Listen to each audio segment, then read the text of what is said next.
أعوذ بالله من الشيطان الرجيم.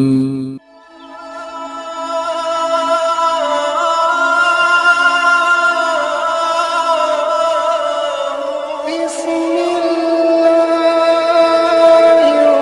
الرحمن الرحيم.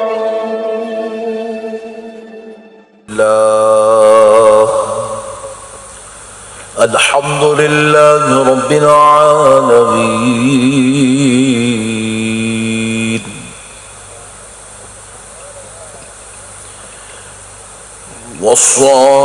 والصلاة والسلام على سيد الأنبياء والمرسلين وعلى وأصحابه أجمعين الأكرمين. أشهد أن لا إله إلا الله وحده لا شريك له،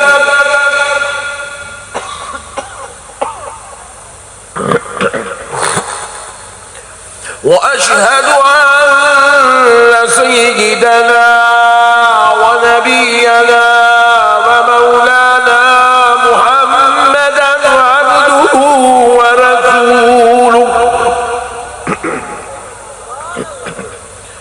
أما بعد، فأعوذ بالله من الشيطان الرجيم.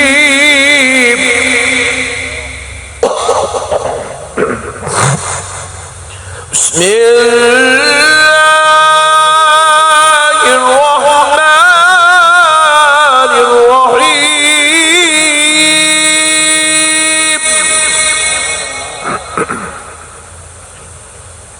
قال الذي عنده علم من الكتاب أنا آتيك به قبل أن يرتد،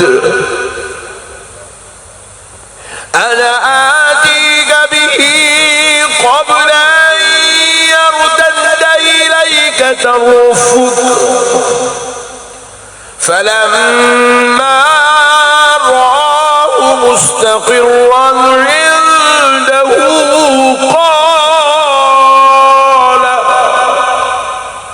قال هذا من فضل ربي.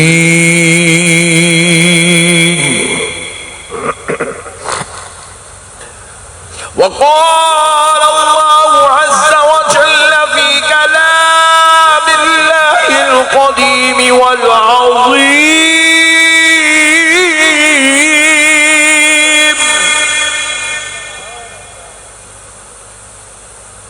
كنتم خير أمة أخرجت للناس تأمرون بالمعروف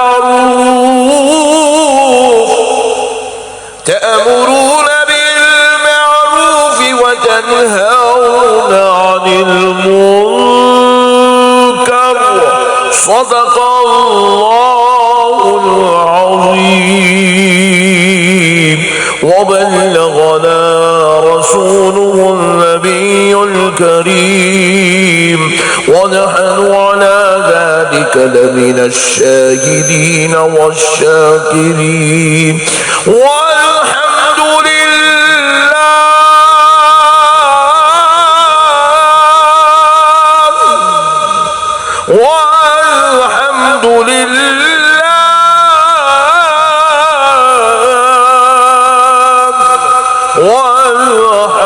للہ رب العالمین۔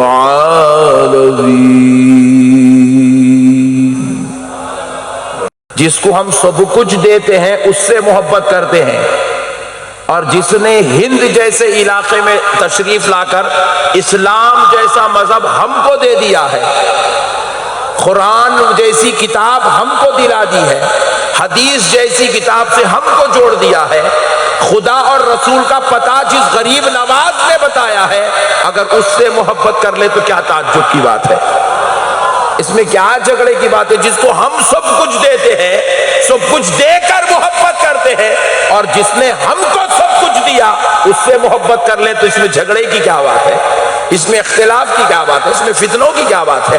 پیارے بزرگوں اور دوستوں، اولیاء اللہ سے محبت، بالخصوص سرکار غریب نواز سے محبت، کیونکہ پیارے بھائی اگر آج غریب نواز سرکار نہیں ہوتے نا، خدا کی قسم ہم کو اسلام بھی نصیب نہیں ہوتا۔ میں ایک چھوٹا سا ایک مسئلہ آپ کو سمجھا دیتا ہوں تاکہ آپ کے ذہن میں بات بیٹھ جائے۔ دیکھو یہ جتنے سید ہیں نا، سید، یہ نبی کے دور کے مسلمان ہیں، یہ جتنے صدیقی ہیں، فاروقی ہیں، علوی ہیں، عثمانی ہیں، لوگوں کے نام کے ساتھ لگے ہوا رہتا ہے، دیکھیں صدیقی، فاروقی، عثمانی، علوی، یہ سب نبی کے دور کے مسلمان ہیں۔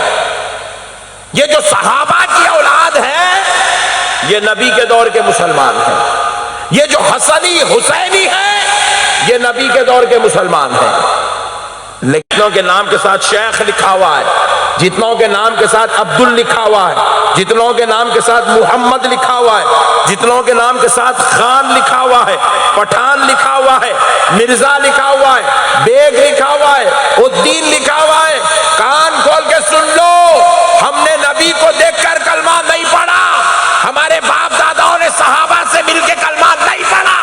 یہ جتنے شیخ ہیں، الدین ہیں، محمد ہے، خان ہے، پٹھان ہے، یہ سارے لوگوں کو کلمہ سرکار غریب نواز نے پڑھایا ہے۔ ہم غریب نواز کے صدقے سے مسلمان بنے ہیں، ہمارے باپ داداؤں نے سرکار دو عالم سے یا ان کے اصحاب پاک سے ملاقات نہ کی تھی، ہمارے باپ داداؤں نے غریب نواز کا چہرہ دیکھا، کلمہ پڑھ کے مسلمان ہو گئے ہیں۔ کسی کے باپ دادا نے نظام الدین اولیاء محبوب الہی سے ملے تو مسلمان ہو گئے ہیں، کسی کے باپ دادا سرکار بندہ نواز گیسو دراز سے ملاقات کیے تو کلمہ پڑھ کے مسلمان ہو گئے ہیں، کسی کے باپ دادا حضرت مامو صاحب بھانجے صاحب سے ملاقات کیے تو کلمہ پڑھ کے مسلمان ہو گئے۔ ہم اولیاء کے صدقے میں مسلمان بنے ہیں، اور سرکار غریب نواز نے 25-50 کو 100-200 کو 400-600 کو کلمہ نہیں پڑھایا۔ کان کھول کر سن لو، میرے غریب نواز نے 90 لاکھ لوگوں کو کلمہ پڑھایا۔ کتنے؟ ذرا زور سے بولو۔ 90 لاکھ لوگوں کو غریب نواز کے زمانے سے لے کر آج تک اور پھر قیامت کی صبح تک کوئی ایسا اور پیدا نہیں ہوگا جس نے اتنا کلمہ زمین پر پڑھایا ہو۔ ایسی شان کے مالک ہے سرکار غریب نواز، پوری زمین پر اتنا کلمہ پڑھانے والا کوئی اور پیدا نہیں ہوا۔ میرے پیارے بزرگوں اور دوستوں، اب ذرا سنو، غریب نواز نے کلمہ پڑھایا تو تلوار دکھا کر کلمہ نہیں پڑھایا، غریب نواز نے جادو سکھا کر کلمہ نہیں پڑھایا، غریب نواز نے کسی کو جو ہے زور زبردستی سے کلمہ نہیں پڑھایا، غریب نواز نے ظلم سے کلمہ نہیں پڑھایا، غریب نواز نے کسی کو مجبور کر کے کلمہ نہیں پڑھایا۔ ارے ان کے رب نے ان کو ایسا چہرہ دیا تھا جو غریب نواز کو دیکھ لیتا وہ اپنے مذہب کو چھوڑتا، غریب نواز کا غلام بن جاتا تھا۔ غریب نواز نے صرف اپنا چہرہ دکھا کے کلمہ پڑھایا ہے، اپنا کردار دکھا کے کلمہ پڑھایا ہے، اپنے اخلاق سے کلمہ پڑھایا ہے، اپنی روحانیت سے کلمہ پڑھایا ہے۔ مدینے والے مصطفیٰ کا صدقہ بانٹ کے کلمہ پڑھا۔ مجھے مصطفیٰ جان رحمت کا شہر مکہ یاد آتا ہے، مجھے جبل احد کی پہاڑیاں یاد آتی ہے، میں سوچتا ہوں نانا بھی پہاڑوں کے بیچ میں رہتے تھے، نواسا بھی پہاڑوں کے بیچ میں رہتا ہے۔ نانا کے پاس جبل احد مشہور ہے اور نواسے کے پاس تارا گڑھ مشہور ہے۔ میرے پیارے بزرگوں اور دوستو، نانا کے پاس آب زمزم مشہور ہے نواسے کے پاس انا ساگر مشہور ہے۔ نانا کا فیض مدینے سے اجمیر آتا ہے، نواسے کے ذریعے سے پورے ہند میں بانٹا جاتا ہے۔ میرے پیارے بھائی، خالی لینے والوں کی ضرورت ہے، لینے والوں کی ضرورت ہے۔ اور بزرگوں کا فیض لینا نہ شرک ہے، نہ بدعت ہے، نہ حرام ہے، نہ ناجائز ہے۔ جو ہو بھی یہ لوگ ایک نیا فارمولا مارکیٹ میں لے کر حرام ہے، شرک ہے، بدعت ہے، یہ سب بالکل جاہل لوگ ہیں، تھرڈ کلاس۔ یہ کبھی زندگی میں نہ علماء کی صحبت میں بیٹھے، نہ ان کو قرآن معلوم ہے، نہ ان کو حدیث معلوم ہے، نہ یہ کبھی اللہ کے کلام کو سمجھنے کی کوشش کرے، نہ حضور کے فیضان کو سمجھنے کی کوشش کرے، بس خالی جہالت کا پکارا، یہ حرام ہے، وہ شرک ہے، وہ بدعت ہے۔ نالائق قوم ہے بھائی۔ اگر شرک ہوتا تو پھر اللہ کا ہی کو بھیجتا۔ پوائنٹ ٹو بی نوٹڈ نا بھائی۔ ارے بھائی، اللہ تعالیٰ بھی تو عالم الغیبہ والشہادہ، اللہ کو معلوم تھا معین الدین چشتی ہند کو جائیں گے، 90 لاکھ کو کلمہ پڑھائیں گے، پھر 90 لاکھ کے 90 لاکھ پورے مشرک ہو گئے تو پھر کلمہ پڑھائی کہیں کو؟ جاہلانہ مزاج ہے میرے بھائی۔ بزرگوں کا نہیں جانا شرک ہے، یہاں جانا شرک ہے، وہاں جانا شرک ہے۔ خدا کی قسم، اللہ سے ملنا ہے تو بزرگوں کا نہیں جانا ہی جانا ہے۔ اللہ والوں سے ملے بغیر کوئی اللہ سے نہیں مل سکتا۔ اللہ کا قرب نصیب نہیں ہوتا، اللہ کی رضا نصیب نہیں ہوتی، اللہ تعالیٰ کا کرم اس کو نصیب نہیں ہوتا۔ اسی لیے اللہ تعالیٰ کی بھی شان قدرت دیکھو، پورے ولیوں کو اللہ ایک علاقے میں بٹھا سکتا تھا؟ نہیں بٹھا سکتا تھا؟ بولو نا بھائی۔ تمہاری میری آرزو ہے اللہ مدینے میں موت دے دے، مدینے میں موت دے دے، مدینے میں موت دے دے۔ اپنا یہاں بیٹھ کے تڑپ رہے ہیں۔ ہمارے جیسے گناہ کاروں خطا کاروں کی آرزو ہے کہ مدینے میں موت ہونا، تو غریب نواز سرکار کی نہیں تھی ہوں گی، سرکار مامو صاحب بھانجے صاحب قبلہ کی نہیں تھی ہوں گی، یہ جتنے اولیاء اللہ ادھر ادھر ہیں آرام کر رہے ہیں، ان کی آرزو نہیں تھی۔ مگر پھر غور کرو، پھر یہ لوگ آئے، یہ لوگ یہاں کیوں آرام کر رہے ہیں؟ اور پھر خاص بات یہ لوگ یہاں کے ہے بھی نہیں، نہ سرکار غریب نواز راجستھان کے، نہ سرکار مامو صاحب راجستھان کے، سو باہر سے آئے ہوئے بزرگ ہیں۔ اللہ تبارک و تعالیٰ نے ان کو ان کے ملکوں سے نکالا، ان کے علاقوں سے نکالا، ان کے جو ہے آرام گاہوں سے نکال کر ان کو یہ چوٹی پہ بٹھایا، ان کو وہ چوٹی پہ بٹھایا، یہاں اللہ نے ان کو بھیجایا۔ ارے بھائی، ہم تو مدینہ جانے کی آرزو کرتے ہیں، غریب نواز کو تو مدینے سے بھیجایا جا رہا ہے۔ آپ ذرا غور کرو، اللہ نے ان کو یہاں کیوں بھیجایا؟ آخر بات کیا، یہ بزرگان دین یہاں کیوں آئے؟ ارے ان کی بھی آرزو تھی کہ ان کا مرقد مدینے پاک میں بنے، نجف و کربلا میں بنے، بغداد معلی میں بنے، لیکن پروردگار نے ان سے کہا، اے میرے محبوبوں، اے میرے چاہنے والوں، میرے عاشق بندو، اگر تم سب مدینے میں رہ جاؤ گے، تم سب مکے میں رہ جاؤ گے، تم سب نجف و کربلا میں رہ جاؤ گے، تو پھر ہندو والوں کو کون سنبھالے گا؟ تو پھر ہندو والوں کو کلمہ کون پڑھائے گا؟ ان کی رشد و ہدایت کا سامان کون جمع کرے گا؟ اور جب میرے بندوں پر مصیبت آئی تو ان کی فریادیں مجھ تک کون پہنچائے؟ میرے بھائیوں، اولیاء اللہ تبارک و تعالیٰ کی طرف سے ہمارے لیے انعام ہے، احسان ہے، فضل ہے، کرم ہے۔ اسی لیے تو اللہ تعالیٰ نماز میں بندے کو بلا رہا ہے، اقیموا الصلاۃ، نماز قائم کرو۔ بندے آئے دن میں 5 مرتبہ نماز پڑھ رہے ہیں، 5 مرتبہ نماز میں دنیا کا ہر بندہ 48 رکعت نماز پڑھتا ہے۔ کتنے رکعت؟ ارے کیا ہلو بولے بھائی، ذرا زور سے بولو۔ 48 رکعت نماز پڑھتا ہے۔ 48 رکعت نماز میں اللہ تعالیٰ بندے سے دعا کرا رہا ہے، دعا ہر رکعت میں کرا رہا ہے۔ درگاہ کو ماننے والا بھی کر رہا، نہیں ماننے والا بھی کر رہا۔ اللہ تعالیٰ نے یہ نظام اور سسٹم، یہ قدرت، یہ قانون بنائی، کہا یہ دعا کرو۔ بولے اللہ کیا دعا کریں؟ کہا یوں دعا کرو، اہدنا الصراط المستقیم، اے اللہ ہم کو سیدھے راستے پر چلا۔ کس پہ چلا؟ ہاں دیکھو، ٹیڑھا بنگا چلنا نہیں ہے۔ دیکھو اللہ دعا کرا رہا ہے بندوں سے، دعا کرا رہا اے اللہ ہم کو سیدھے راستے پر چلا. پوائنٹ ٹو بی نوٹڈ, یہ بندہ یہ نہیں کہہ رہا اے اللہ میں سیدھے راستے پہ چلوں گا. اللہ کہہ رہا ہے دیڑھ ہوشیاری نہیں کرنا, خاموشی سے دعا کرو, ہم جس کو ہدایت دیتے وہ نہیں چل سکتا. پوائنٹ ٹو بی نوٹڈ, سب لوگ سیدھے راستے پہ نہیں چل سکتے, اللہ جس کو چاہتا ہدایت عطا کرتا. اسی لیے اللہ کہہ رہا ہے بندے دعا کر اہدنا الصراط المستقیم, اے اللہ ہم کو سیدھے راستے پر چلا. اب پھر ٹینشن میں آ گئے بندے, اب یہ سیدھا راستہ ہے کون سا بھائی؟ یہاں 73 راستے ہیں, یہاں سبحان اللہ بولا کتنے راستے ہیں؟ اب اس میں سیدھا راستہ کون ہے یہ ڈیسائیڈ کرنا اس کمال کی بات ہے. پریشان ہے, ہر مولانا بول رہے ہیں سیدھا راستہ ہمارے پاس ہے, آ جاؤ. انہوں بولے سیدھا راستہ ہمارے پاس ہے, کم آن ہری اپ, کم فاسٹ. پیارے بزرگوں اور دوستوں, پبلک پریشان ہے. جانا تو کون سے مول صاحب کے پیچھے جانا, ہر مول صاحب کو داڑھی ہے. جانا تو کون سے مولانا کے پیچھے جانا, ہر مولانا قرآن بتا کے بلا رہے ہیں. جانا تو کون سے مولانا کے پیچھے جانا, ہر مولانا مسواک لے کے کھڑے ہوئے.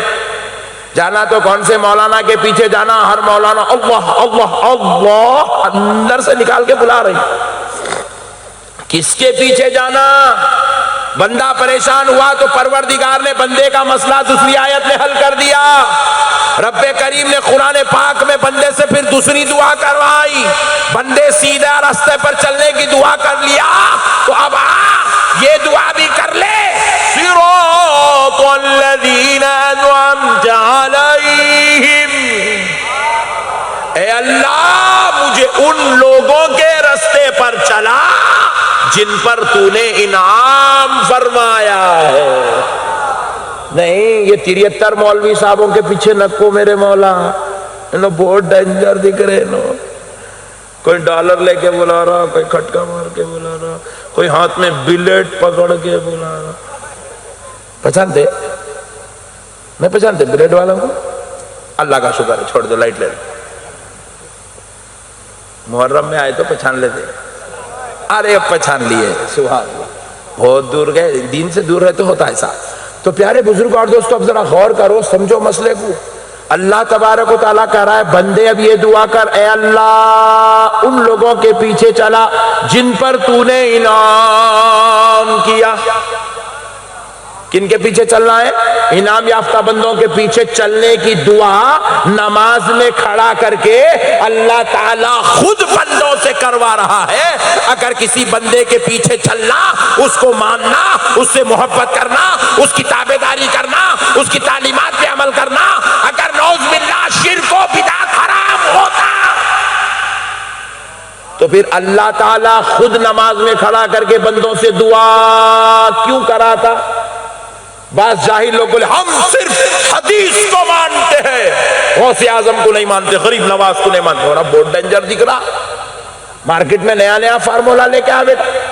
اگر تو صرف حدیث کو ماننے والا ہے تو بھی صراط الذین انعمت علیہم, یہ انعام یافتہ بندے کون ہیں جن کے پیچھے چلنے کی دعا اللہ تعالیٰ نماز میں کھڑا کر کے ایک مرتبہ بھی نہیں, ایک دن میں 48 مرتبہ دعا کروا رہا ہے. کون ہے یہ بندے؟ جب بندہ خدا کے سامنے کھڑا ہو گیا, اب کسی اور کی حاجت بندے کو نہیں ہے.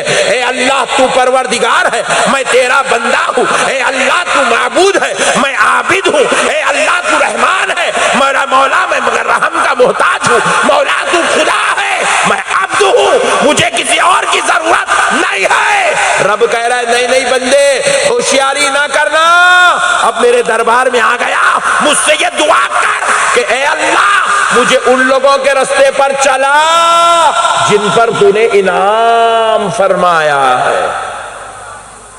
اگر ولیوں کو ماننا شرک ہوتا, بدعت ہوتا, حرام ہوتا تو پھر قرآن میں یہ آیت مبارکہ کئی کو ہوتی.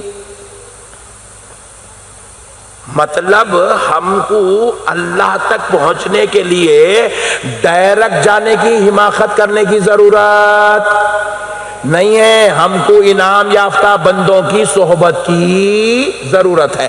اب میں سوچنے لگا انعام یافتہ بندے کون ہیں، پھر ٹینشن ہوا کہیں 73 میں سے ایک اٹھ کے بیٹھ گیا تو انہیں بولے گا میں انعام یافتہ ہوں، میری داڑھی بہت بڑی ہے، ارے باپ رے باپ۔ ایک صاحب بولے میں انعام یافتہ ہوں، میں نے اب تک 6000 گھروں پہ کھٹکا مارا ہے، ارے باپ رے باپ، یہ تو ٹینشن ہو جائیں گی۔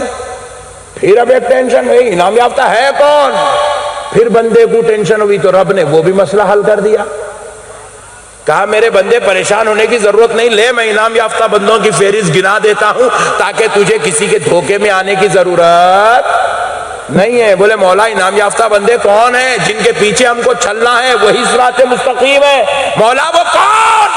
رب نے قرآن پاک میں 5ویں پارے میں ارشاد فرمایا اولئک مع الذین انعم اللہ علیہم من النبیین والصدیقین والشہداء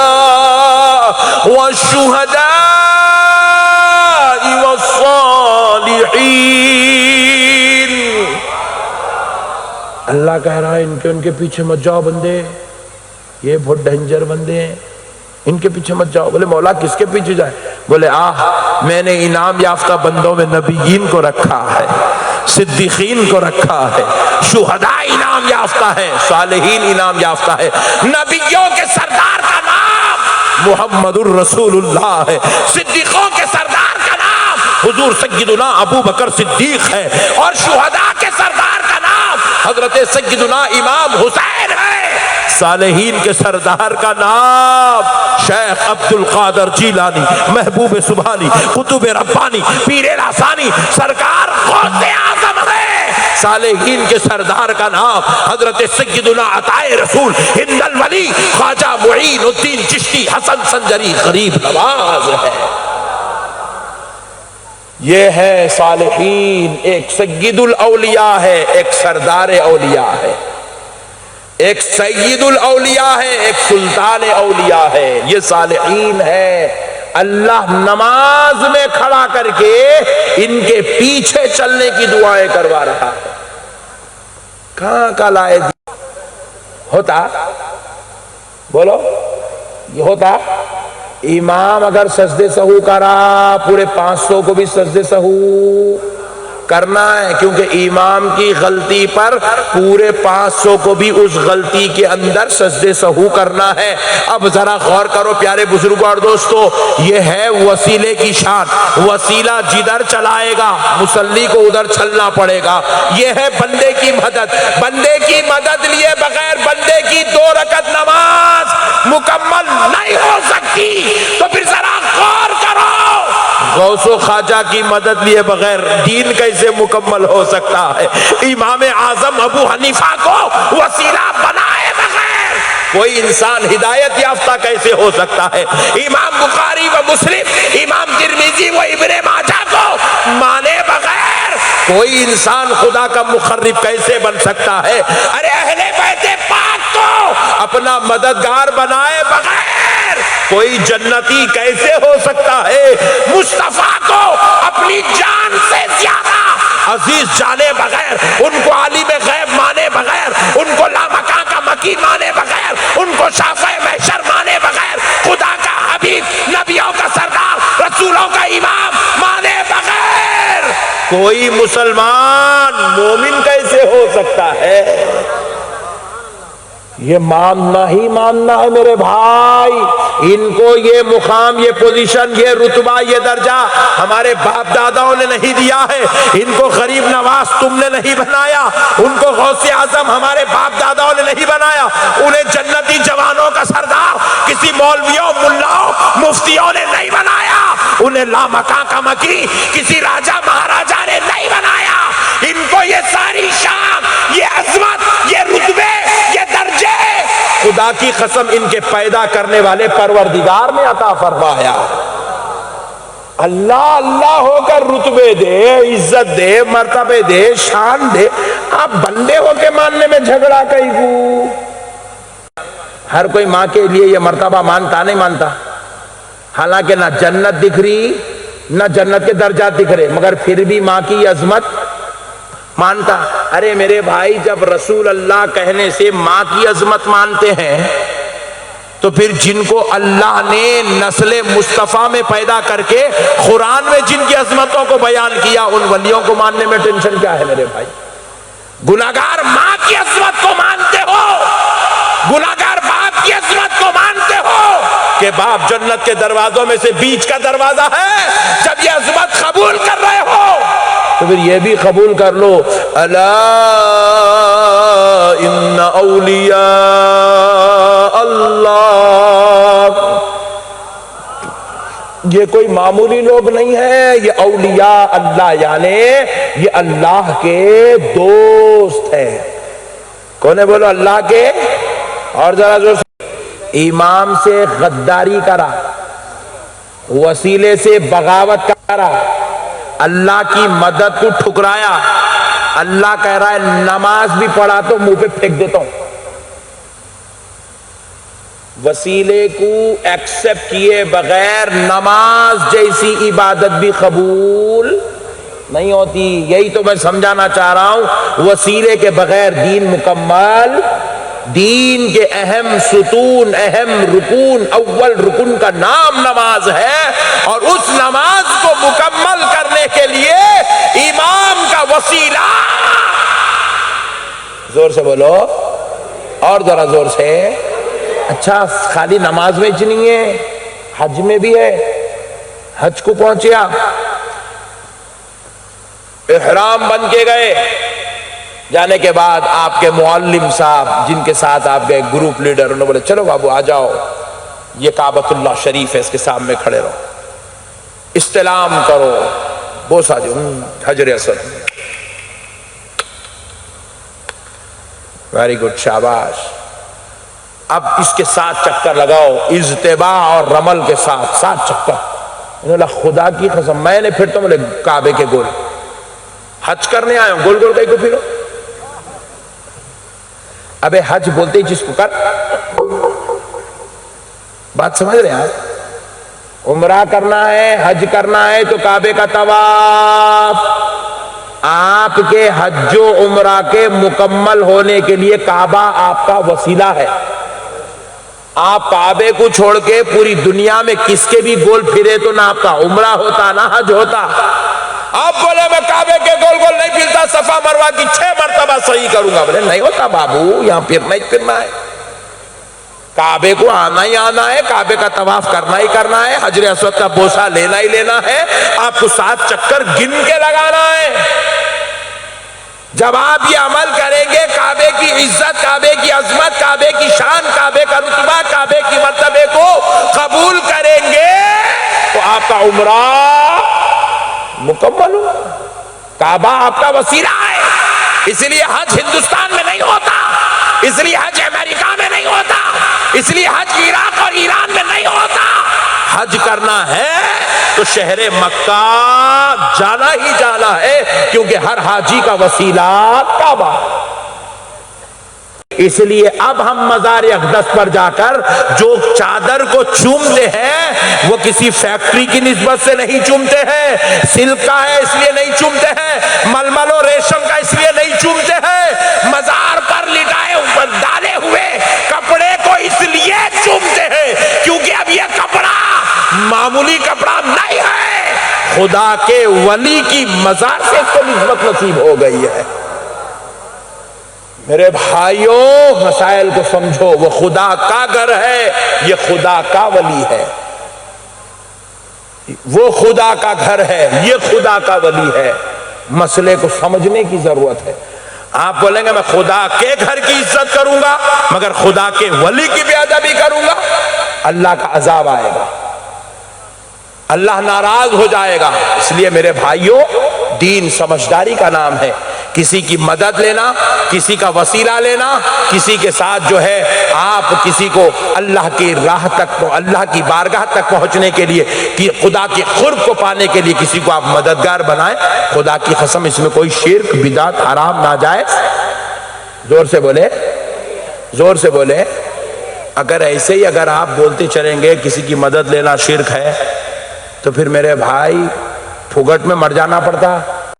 میرے ابا آپ بتائیے اللہ تبارک و تعالیٰ بے شک بیماری دینے والا ہے، مگر خدا کا بنایا ہوا دستور یہ ہے کہ اب بیماری آئی تو بندے کو چاہیے کہ یہ قدرتی نظام ہے، نظام کہ بیماری کے حل کے لیے علاج کے لیے آپ کو بندے کی مدد لینا ہے. یہ خدا کا بنایا ہوا نظام ہے میرے بھائی، یہ ہمارا آپ کا نہیں ہے. اللہ بیماری دیتا ہے مگر صحت کے لیے کسی نہ کسی طبیب یا حکیم کی چوکھٹ آپ کو چڑھنا پڑے گا. بے شک کھانا کھلانے والا اللہ ہے مگر کسی نہ کسی سیٹ کے پاس جا کے نوکری کرنا پڑے گا. بولے دینے والا اللہ، میں اس کا بندہ. دیوان خانے میں بیٹھ کے بولا اے اللہ، اے 70 ماہوں سے زیادہ چاہنے والے پروردگار، میں گھر میں بیٹھا ہوں، میری ایک بیوی ہے، 3 بچے، مولا آج رات میں افطار کا وقت ہے، ذرا اچھی بہترین ڈش اتار دے. آتی بولو جی دعا بھی کرنا ہے مگر دعا بھی ایک طریقے کی ہوتی، جیسا بولے سا مانگتے کیا. اللہ تبارک و تعالیٰ انہیں مرے تک بھی منگا تو لے دیتے اللہ، اس کو چھت پھٹتا نہیں، کھانا اترتا نہیں. اب بیوی کے بچوں کا پیٹ بھرنا ہے، بیوی کا اور بچوں کا پیٹ بھرنا ہے، خود کا پیٹ بھرنا ہے. کل صبح اٹھنا، نوکری کو جانا، کاروبار کرنا، تجارت کرنا، ملازمت کرنا، رات کو آتے وقت تھوڑے پیسے لانا، پھر آتے آتے سودا سلوک لائے تو گھر میں پکتا، پیٹ میں جاتا. کھلانے والا اللہ ہے لیکن نوکری اسباب ہے. شفا کا دینے والا اللہ ہے مگر ڈاکٹر اور دواخانہ اسباب ہے. چاول کا اناج کا اگانے والا اللہ ہے مگر کھیتی باڑی کرنے بیل ہونا، ہل چلانے والا ہونا اسباب ہے. اسباب کے بغیر خدا کی قسم جنت دینے والا اللہ ہے مگر امام حسن و حسین سبب ہے. اللہ کا قرب اور اللہ کی رضا دینے والا اللہ ہے. غریب نواز سبب ہے. ارے بندے تیرے کو 4 مدرسے کے بچوں کو کھانا کھلانا ہے تو تو بندے کی مدد لیتا. مسجد بنانا ہے بندے کی مدد لیتا. خود کی تنخواہ نکالنا ہے بندے کی مدد لیتا. مسجد کا لائٹ کا بل بننا ہے بندے کی مدد لیتا. مسجد کا مینار بنانا ہے بندے کی مدد لیتا. محلے میں غریب بچی کی شادی کرنا ہے بندے کی مدد لیتا. ایک جلسہ کرانا ہے بندے کی مدد لیتا. اور سن، تو جس کی مدد لے رہا ہے وہ کوئی ولی نہیں ہے، وہ کوئی متقی نہیں ہے، وہ کوئی پرہیزگار نہیں ہے، وہ کوئی عابد نہیں ہے، وہ کوئی زاہد نہیں ہے، وہ تو گناہگار ہے. اس میں کوئی خطا کار ہے، اس میں کوئی سیاہکار ہے، اس میں کوئی بدکار ہے. ارے تو مدرسہ اور مسجد بنانے چلانے کے لیے گناہگاروں خطا کاروں کی مدد لیتا. میں جنت پانے کے لیے غوث اعظم کی مدد لے لوں تو کیا بری بات. میں خدا کو راضی کرنے غریب نواز کی مدد لے لوں، اس میں کیا شرک و حرام بدعت کی بات ہے میرے بھائی. کیونکہ اے مسلمانوں، خدا کی قسم نماز کی بنیاد پر، صرف نماز کی بنیاد پر کوئی جنت میں نہیں جائے گا. صرف روزے کی بنیاد پر کوئی جنت میں نہیں جائے گا. صرف زکوٰۃ اور حج کی بنیاد پر کوئی جنت میں نہیں جائے گا. جنت میں جانے کے لیے نماز، روزہ، زکوٰۃ، حج جتنا ضروری ہے اس سے زیادہ ضروری ہے کہ ایمان کی دولت ساتھ میں ہو. اور ایمان صرف خدا کو ماننے کا نام ایمان نہیں. Point to be noted. صرف خدا کو ماننے کا نام ایمان نہیں. صرف خدا کی وحدانیت کو ماننے کا نام ایمان نہیں. خدا کی وحدانیت کے ساتھ مصطفیٰ کی رسالت کو ماننے کا نام ایمان ہے. خدا کی خدائی کے ساتھ مصطفیٰ کی جو ہے مختاریت کو ماننے کا نام ایمان ہے. خدا کی قدرت کو بھی مانو، مصطفیٰ جان رحمت کی عظمت کو بھی مانو، اور شہداء کی شہادت کو مانو، صحابہ کی صداقت و عدالت کو مانو، اور سنو غوث و خواجہ کی ولایت کو مانو. تب جا کے ایمان اور دین مکمل ہوتا ہے. اللہ اور اس کے رسول کا واسطہ یہ جاہلوں کی باتوں میں آ کر آخرت کو برباد مت کرو، اولیاء اللہ سے اچھا گہرا تعلق رشتہ رکھو۔ خدا کی قسم اولیاء اللہ ہم کو ایسے ہی سنتے ہیں جیسے میں آپ کو سن رہا ہوں، آپ مجھ کو سن رہے ہیں۔ اولیاء اللہ آج بھی مزارات مقدس میں رہ کر ہم کو ویسے ہی دیکھتے ہیں جیسے میں آپ کو دیکھ رہا ہوں، آپ میرے کو دیکھ رہے ہیں۔ اتنے باشعور ہے اولیاء اللہ خدا کی قسم، اور زندہ ہے۔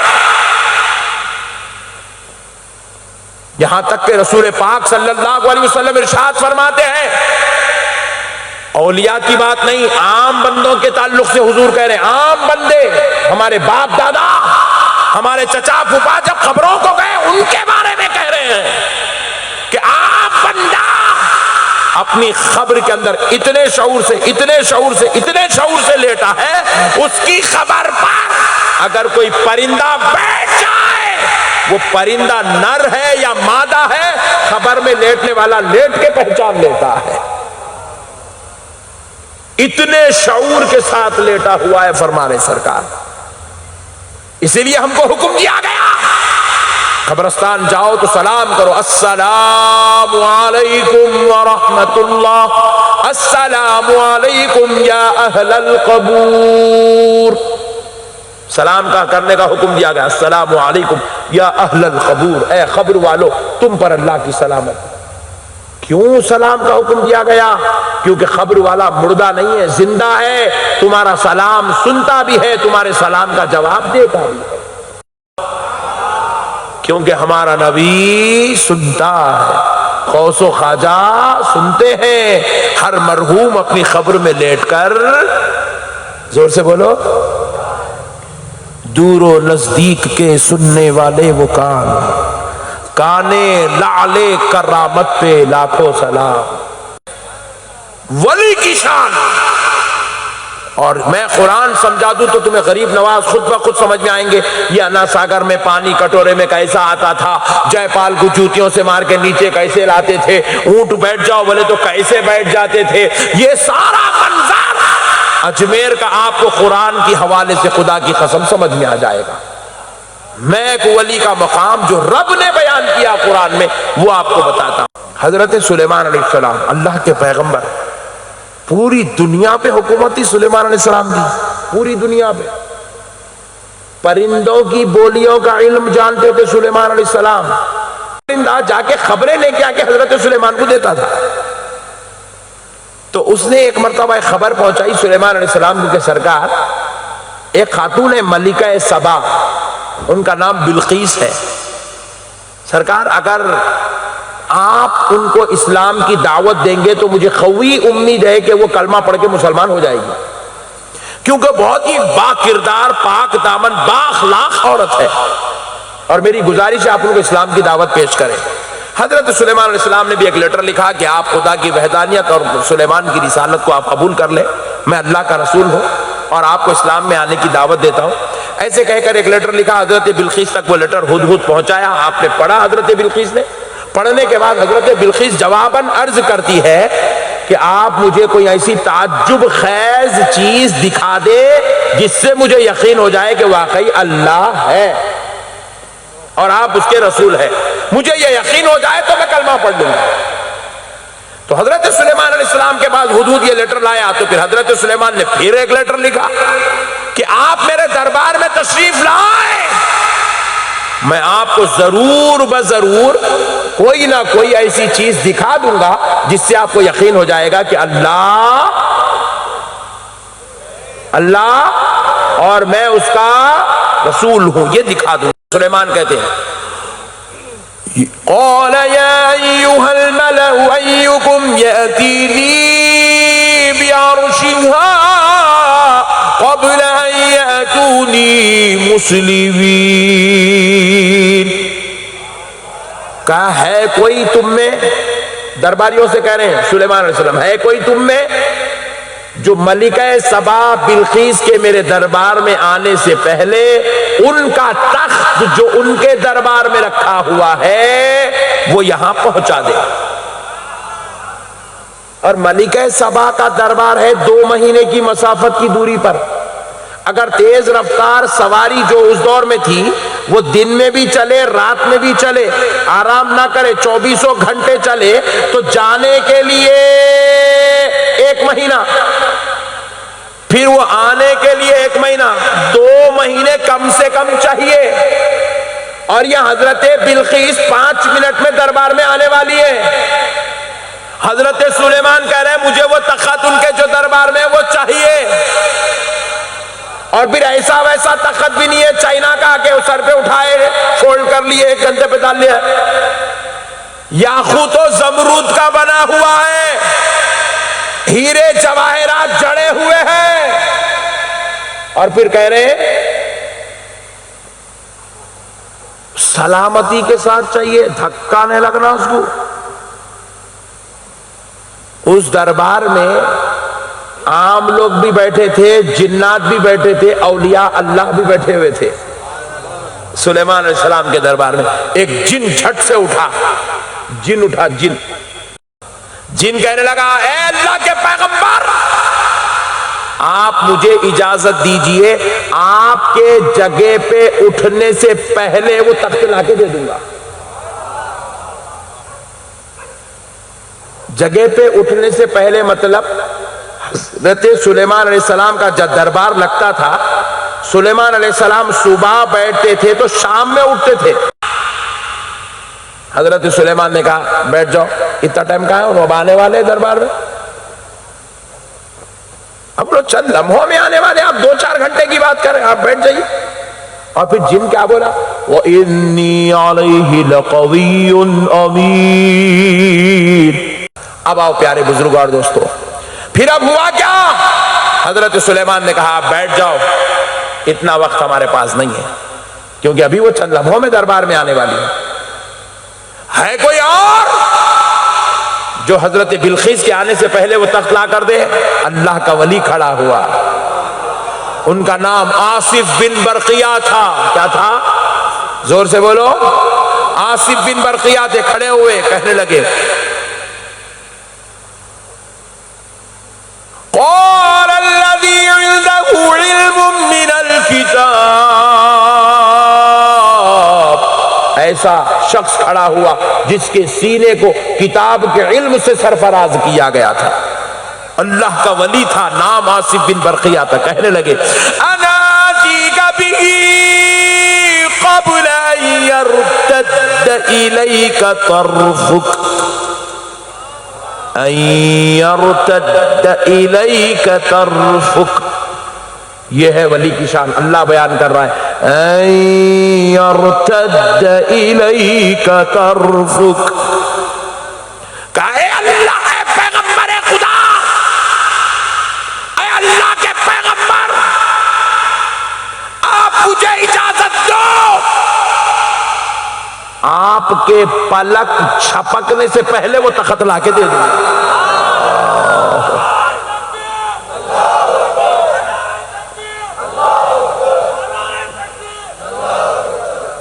اللہ اکبر. یہ ہے ولی کی شان, یہ ہے ولی کا پاور اور ان کی قوت. یہ کوئی مولوی, مولانا, مفتی صاحب, پودان صاحب, سلام پڑھنے والے, فاتحہ پڑھنے والے بیان نہیں کر رہے ہیں.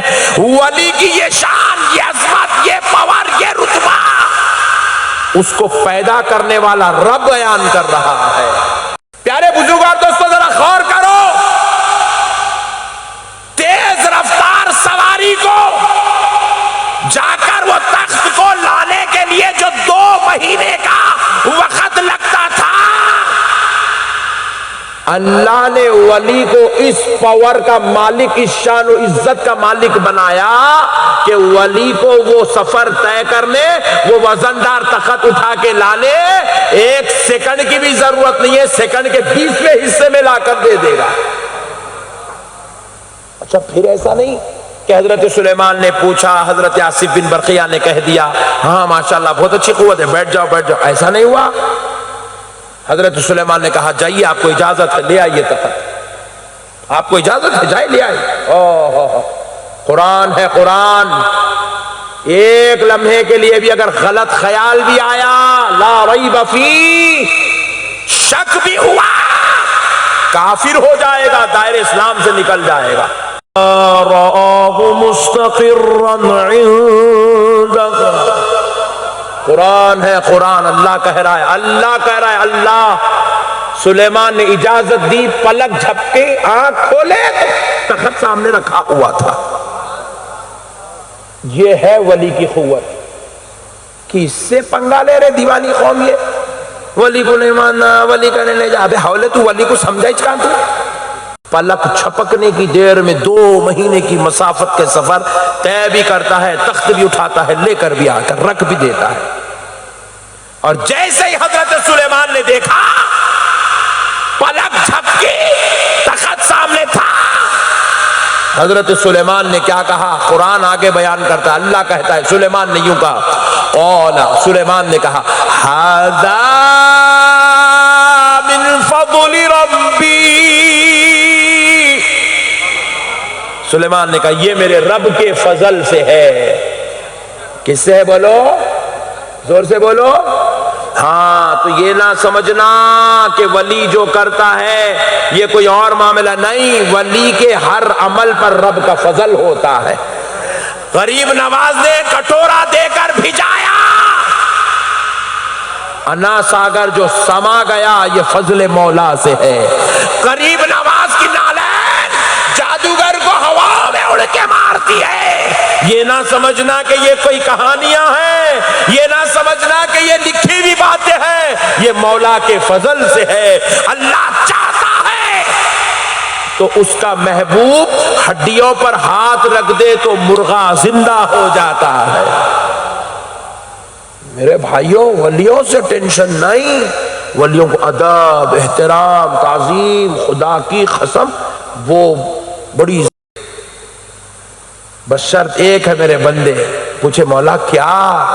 وَمَا خَلَقْتُ الْجِنَّ وَالْإِنسَ إِلَّا لِيَعْبُدُونَ، ہم نے انسان اور جنات کو صرف اور صرف اپنی عبادت کے لیے پیدا کیا ہے۔ تم یہاں گٹکے کھانے پیدا نہیں ہوئے، سگریٹا پھونکنے پیدا، تم یہاں زردے کے پانا کھانے کو پیدا نہیں ہوئے، فائٹنگ کرنے، گلے پکڑنے، مارنے، توڑنے، بیویوں سے لڑنے، کوٹوں میں کیسا ڈالنے، کچہریوں میں جالنے، زمینوں پہ لڑنے جھگڑنے، بھائیوں سے رشتہ توڑ رہے ہیں، باپ سے رشتہ توڑ رہے ہیں، ماں سے لڑ رہے ہیں، بہن سے لڑ رہے ہیں، بھونے سے لڑ رہے ہیں۔ یہ لڑائی جھگڑے کرنے پیدا نہیں ہوئے مسلمانوں۔ مسلمان لڑاکو چیز کا نام نہیں ہے، مسلمان ظلم کا نام نہیں ہے، مسلمان تکلیف کا نام نہیں ہے، مسلمان جبر کا نام نہیں ہے، مسلمان زیادتی کا نام نہیں ہے، مسلمان اخلاق کا نام ہے، مسلمان محبت کا نام ہے، مسلمان کردار کا نام ہے، مسلمان رحمت کا نام ہے، مسلمان ادب کا نام ہے، مسلمان تعظیم کا نام ہے، مسلمان درگزر کرنے والے کا نام ہے، مسلمان معاف کرنے کا نام ہے، مسلمان ساری دنیا کو چھوڑ کر خدا کے دربار میں سجدہ کرنے والے کا نام ہے۔ کیا میرے بھائی، کیا اخلاق ہے، کیا کردار ہے، کیا ہے یہ؟ میرے پیارے بھائیوں، اللہ اور اس کے رسول کا واسطہ اپنے آپ کو بدلو۔ آج ہم لوگ یہ غلط حرکتوں کی وجہ سے یہ سارے عذابات ہمارے اوپر مسلط ہو رہے ہیں، یہ ساری ظالم قوم ہمارے اوپر مسلط ہو رہی ہے، یہ سارے بد دماغ، بد دیانت، بد مذہب ہمارے اوپر مسلط ہو رہے ہیں۔ صرف ہم نے اپنے پروردگار کو چھوڑ دیا، اپنے رب کو چھوڑ دیا، اس کے احکام کو چھوڑ دیا، نبی کی تعلیم کو چھوڑ دیا۔ اس لیے آج اللہ تبارک و تعالی ہم کو دنیا میں سب کے سامنے رسوا کر رہا ہے، ذلیل کر رہا ہے، محتاج بنا کے رکھ دیا۔ آج ہمیں کوئی اوقات نہیں ہماری۔ آؤ اپنے پروردگار کو پکارو، رب کو یاد کرو۔ اللہ تبارک و تعالی ہمارا مددگار ہے، اللہ رحمان ہے، اللہ رحیم ہے، اللہ کریم ہے، پکارنے والوں کی رب سنتا ہے۔ اللہ سے مدد لو میرے بھائی، اللہ کو پکارو۔ ایاک نعبد و ایاک نستعین، ہم تیری ہی عبادت کرتے ہیں اور تجھ ہی سے مدد چاہتے ہیں۔ مدد کرنے والا اللہ ہے، اس کے مصطفیٰ کے وسیلے سے، اس کے غوث و خواجہ کے صدقے سے مدد دینے والا اللہ ہے۔